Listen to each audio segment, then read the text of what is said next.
home prices have gone absolutely parabolic. Hey everyone, and welcome to this week's episode of the Vancouver Life Real Estate Podcast and YouTube channel.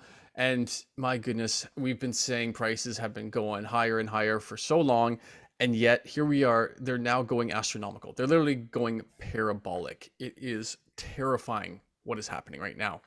We're going to get into those numbers shortly. I think off the top here, we're going to talk a little bit about the landscape and what we're seeing kind of nationally and of course locally here too. Do a bit of comparison to what's happening in Toronto compared to Vancouver, and give you a bit of insights into what we feel is going to happen for the next 3 to 6 months here. So Ryan, why don't we kick it off, talk a little bit about, venues reopening and a little bit of the sort of overall feeling here that Omicron may be fading and that things are opening up again. Yeah. And maybe it'll take, all of at least some of the eyeballs off of real estate, which would be great. If we can get venues opening up at full capacity and we can get nightclubs opening, we can go to a restaurant like a normal person. I think we're going to start to see the reopening of our full economy, which would be more than welcomed. My goodness. I can't wait to get back to what would be a very normal life. I never thought I'd say that, but I would love a normal life. Yeah, absolutely. And of course, what this means too is at a time now when we are above pre-pandemic levels of employment, there's going to be a lot of jobs available. And so, this has really opened up to sort of the remaining of the service industry, especially, are going to be seeing likely a lot of people come back to work. But of course, there's still a bit of a drought in employees, excuse me. As we know, over the last month or so, a lot of businesses have been having to make their offering for job positions a little bit sweeter, higher incomes, bonuses, all sorts of different ideas to get people back to work. So it'll be interesting to see what happens in the service industry, though, I still have a lot of very close friends in that world, and I know a lot of them are very excited to see these kind of venues open. And yeah, Ryan, I think you're absolutely right. It will take a bit of shift off of real estate, because when everyone's tucked inside their home for the last 2 years straight, they have little else to think about. Yeah. Their immediate surroundings. That's it. Yeah. And I think that's obviously going to be welcomed. Speaking of being in a parabolic market, that's not a market I think that really anyone wants to be in unless you're completely exiting it for good, right? Which the vast majority of people are not. So, it's made for a very, very difficult 6 weeks in particular. Kind of since the end of the year, I'm trying to figure out exactly why things have gone so parabolic in the last 6 weeks. And we'll get into some of those numbers. And believe me, guys, they are astounding numbers. But even before we get into that, why don't we touch on Toronto? Because I really like looking at Toronto. It's a really good guide as to, typically what's going to happen in Vancouver. They're usually in front of us in many respects. But Dan, why don't we just talk about kind of what happened in the last month, because it's crazy. Let's do that. Yeah, if you have been shopping in Vancouver, you know how incredibly difficult it is here as a buyer.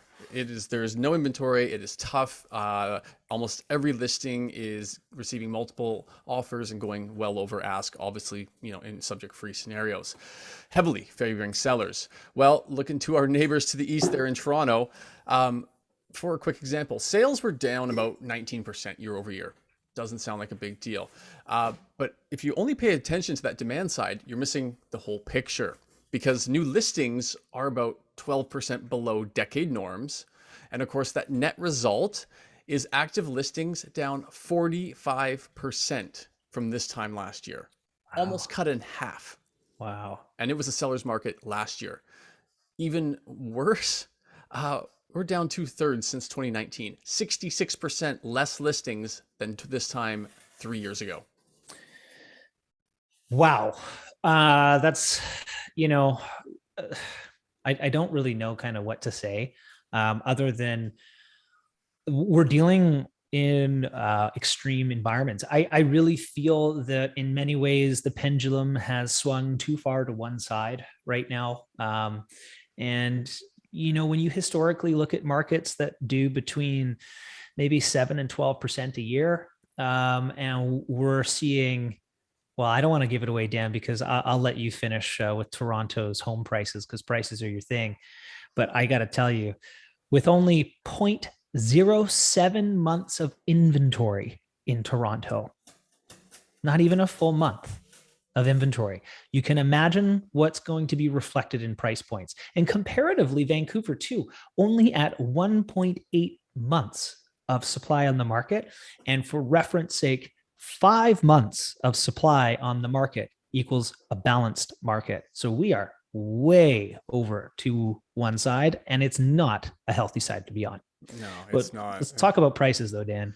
Yeah, imagine the market we're in, and Toronto is almost, gosh, almost more than double as bad, or twice as bad, or has almost one third the inventory. Like Yeah. I could not imagine what it's like on the ground there right now. Well, that's why we hear these stories. $1 million over ask, sold in the first day with 38 offers. Like the stories there, they're out of a fairy tale at this point. Like nothing makes sense anymore. It is just horrific. I mean, those Um, homes that are selling for $1 million over, they better have closets that get you to Narnia or something. yeah, that would be worth it. It's about as delusional as the market is right now, in some senses. Yep. Okay, so if you remember, last month we had Vancouver HPI prices increase 2% in 1 month. Huge, huge. Really big number. Toronto, comparatively, 6.9% in 1 month in January. That's why Dan started this podcast saying it's terrifying. Because, and like when you talk, you know, and you look at historical data, 7 to 12, maybe 15% on a pretty strong year is what you could expect. Actually, that would be a really strong year. Very, yeah. 6.9% in 1 month. Something's wrong. Yeah, that is just ridiculous. And you look at the year over year. Okay, so remember Vancouver.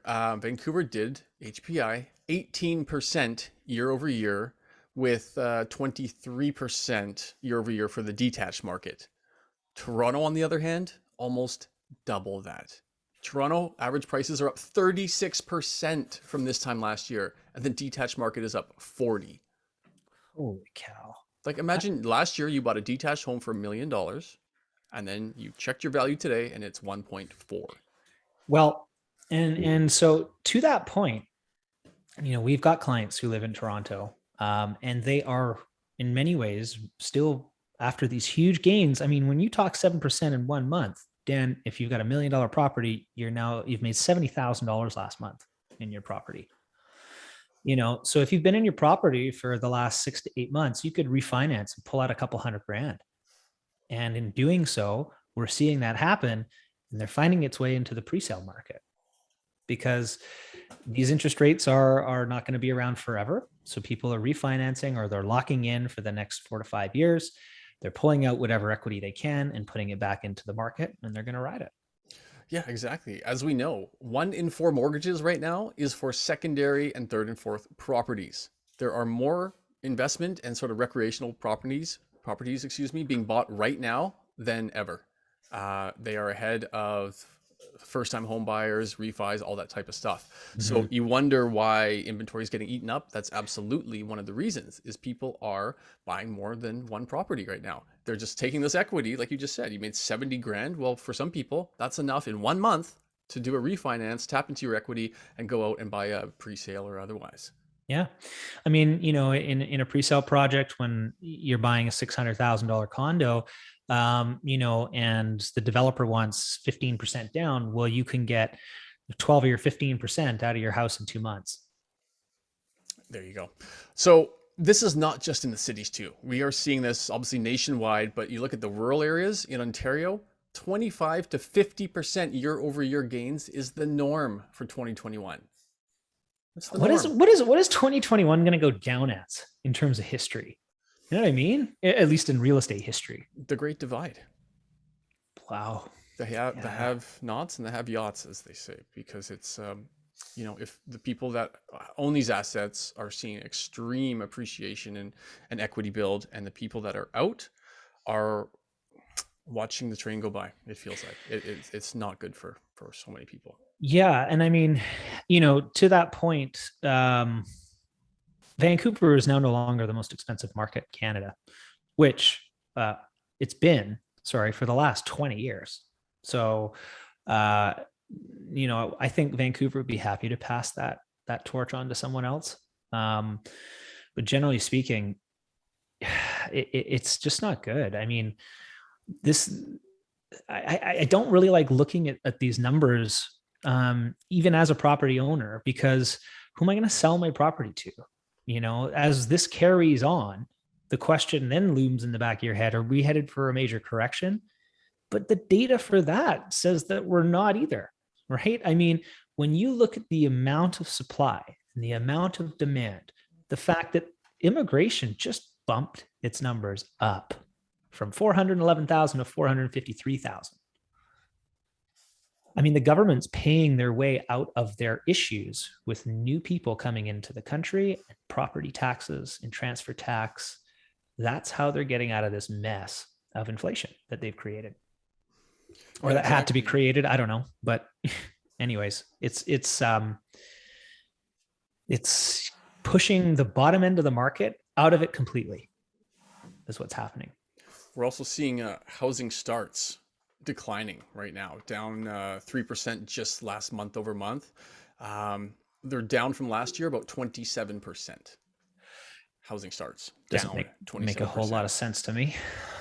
Yeah. Um, but again, that's probably because sellers aren't selling their property. So Hmm. trying to find new property to build is very, very difficult because sellers are going, well, where am I going to go? Yeah. Well, you know what we're seeing? There's been a lot of interest in Alberta for investors, over the years, including myself and Ryan.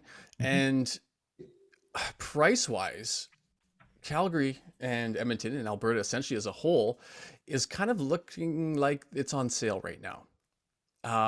We have a couple agent friends locally there, and they are saying right now it's starting to feel like what Vancouver sounds like.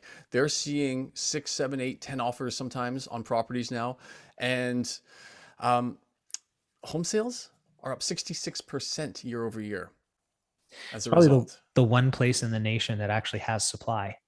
I Yeah. mean, generally speaking, and I can say that because, I've owned real estate there for 7 years. And for the last 7 of those years, it's been dismal. Oh, it's flatline, Um, absolutely yeah, flatline. While of course the national prices are going up, which that's in right. essence is pushing Alberta's prices down. Yeah. So now, I mean, investors are looking at this going, hold on a sec, inventory is down 35%, sales are up 66%. So price creep is next to take place, right? If it hasn't already, right? And I'm looking at our stats right now, and we're seeing a 12%, which is really healthy. It's a really healthy gain year over year, right? Very. That is a sustainable, healthy growth rate, um, considering what's happened, last month in Toronto, Hmm. Well, I mean, you right? think, right? Alberta was so prosperous in the 2000s, 2010s, even all the way up to about 2015. It was a Mm-hmm. very expensive area, and it was seeing very double digit or very high double digit appreciations annually. Mm-hmm. You look again to the national average, and it's about 45% below. That's cheap Yeah. in a Yeah. sense. In Yeah. a sense, right? If you're averaging, what are we, 750 nationally, and you're 45% below that, understandably there's going to be a tension there. And so these local realtors are telling us all, no, not all, a vast majority of these new purchases are coming from people from Ontario and people from British Columbia. Well, you got to, Not just investors either. Sorry to interrupt, but end users. People are ultimately being priced out of Vancouver, priced out of Toronto, and Alberta looks pretty attractive in that yeah. sense. And yeah, I mean, that's kind of exactly where I was going to go with that. I mean, I think as an investor, um, I also like to look at, is there an option for people who move here to start up businesses, things like that? And the entry level cost of starting a business in Calgary or Alberta is low. In fact, encouraged, to create more and more business. And as we see that shift, kind of, I don't think Alberta is ever going to shift out of a resource province, but as it becomes more tech heavy, it's going to balance, and ideally, the province will have a bit more capacity to keep pace with the rest of the nation as a result, right? And I think that's happening because prices are, like we said, 45% below the national average. Yeah, So, exactly. So, Calgary and Alberta as a whole, I think there's going to be a nice run up there in a price appreciation, 2 to 4 year horizon kind of thing. They've got the infrastructure, they've got great buildings, and again, at a 45% discount, if you will, compared to the national average, investors are definitely looking to that province. The smart ones have been for over a year now, but there's still, I think, a lot of runway for anybody interested in placing some excess capital in some more real estate. mhm, Think Calgary, think Edmonton right now. mhm. Yeah. When you look at Vancouver by comparison, great place if you own, really hard. Sorry, if you're trying to buy. The average home, like we talked about, went up last month by 2%, right? So, what does that mean? Because our average price of a home is quite high. So, homes are up $60,000 this month over last on average, Yeah, just in the first 2 weeks of February here. and $100,000 in the last 6 weeks, which equates to over $2,000 a day living in your home. You know, we talked about the haves and have nots. You know, if you're renting, you're paying 2,000 a month. You're not even, you don't even stand a chance. You're just going to get blown out at this rate. There's, It's impossible to save $2,000 a day. and that's tax free because that's how it works for property owners, Yeah. right? So they're not shelling that back out in tax dollars. Um, and that's fine. But at the end of the day, property is I think it's a fundamental human right, and at this rate this doesn't feel like anything fundamentally human. No, um it doesn't. you know Like you almost so have to say that again. Average prices are up $100,000 in the first 6 weeks of this year.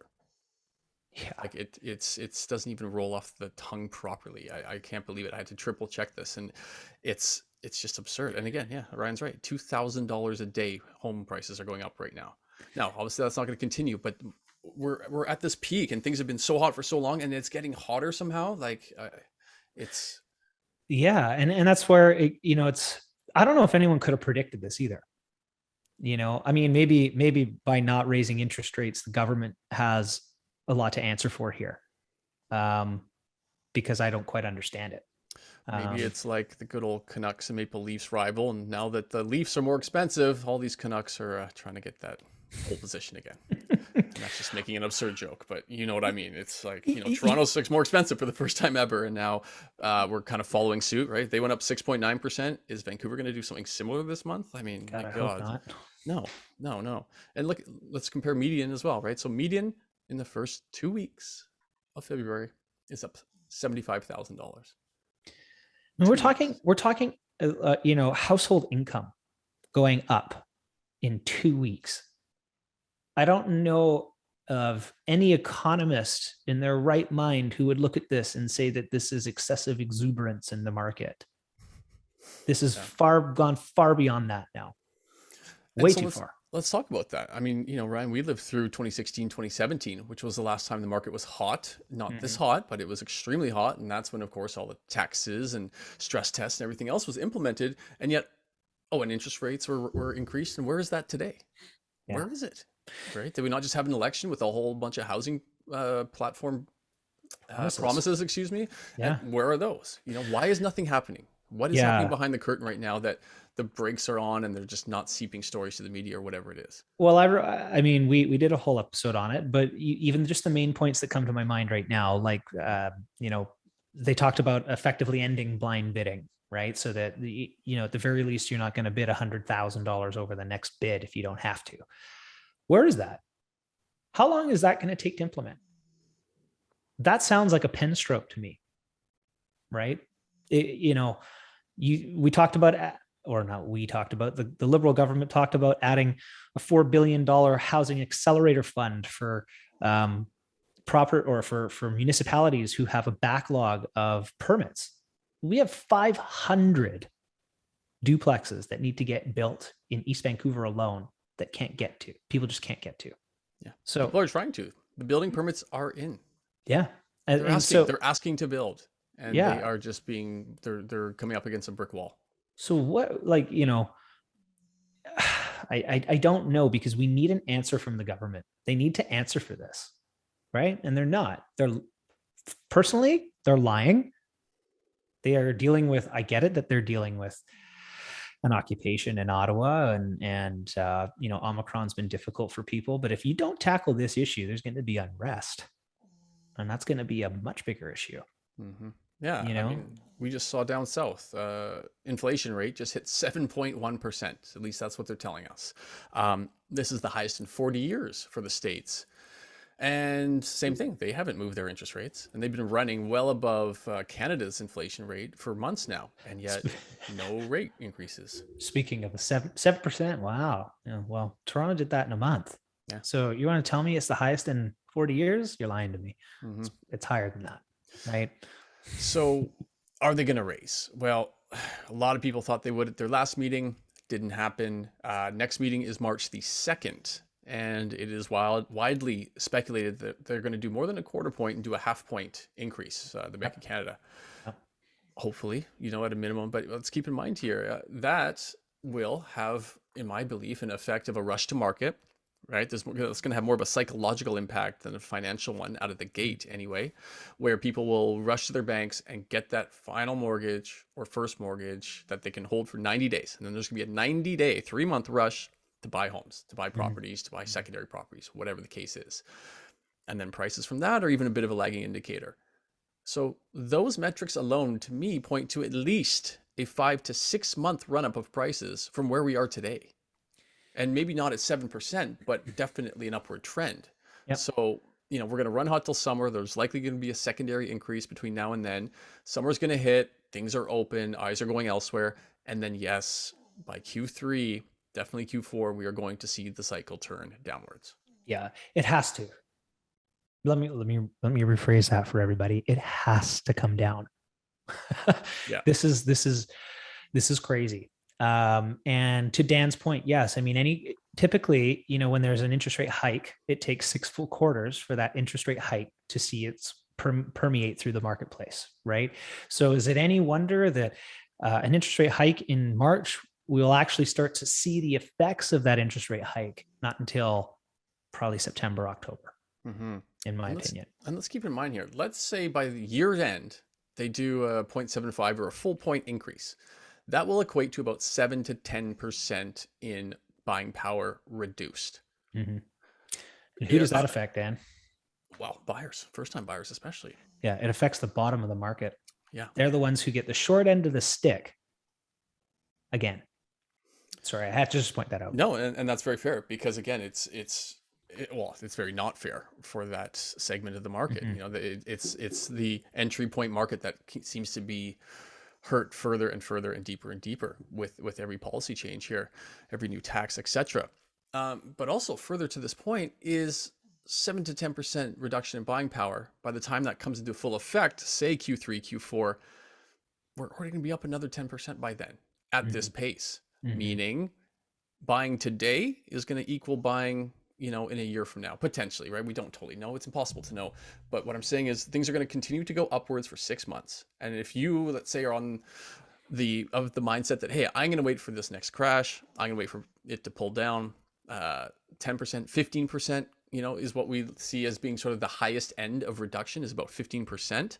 Well, that's literally going to bring us back to where we are today, or maybe a couple months ago, or for Toronto, 3 weeks ago, because it's just going too crazy up, right? And trust me, the government will protect the downside. Yep. And if it goes down too far, they will stimulate it back up. Yep. So again, that's not telling someone to buy because they think, or I'm trying to come across as everyone should buy always, but again, think about your strategy.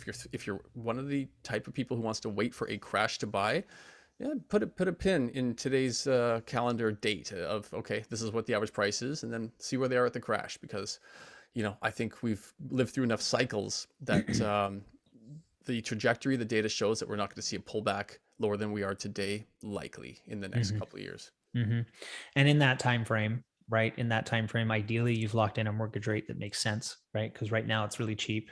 So still a good time to get a mortgage.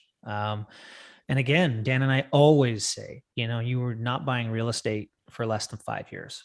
So if you're going to buy real estate for 5 years, the chances of it being at least at par in 5 years, I think it's going to be higher, but at least at par, And in that time frame, you will have paid down far more than waiting to rent or waiting to get in. Yep, yep. Um, We've definitely run those numbers. At par, holding for 5 years, you will be miles ahead of just paying rent. yeah, I mean, at the end of the day, there's a reason why 76% of Canadians own homes, right? And there's also a whole nother reason why home ownership is exempt from capital gains tax in your primary residence. So, these are things that if you're in the marketplace, you need to take advantage of this. You need to understand this, right? It's critical. Yes, it is. Okay, everyone, thank you so much as always. Dan and Ryan here about to sign off. If you are thinking of buying or selling or looking for a strategy that fits you specifically, we'd love to meet you in person, talk about how to navigate this market. It is incredibly unique, but we do have clients winning all the time, and we'd be so happy to help. Please reach out to us, and we look forward to seeing you on the next episode.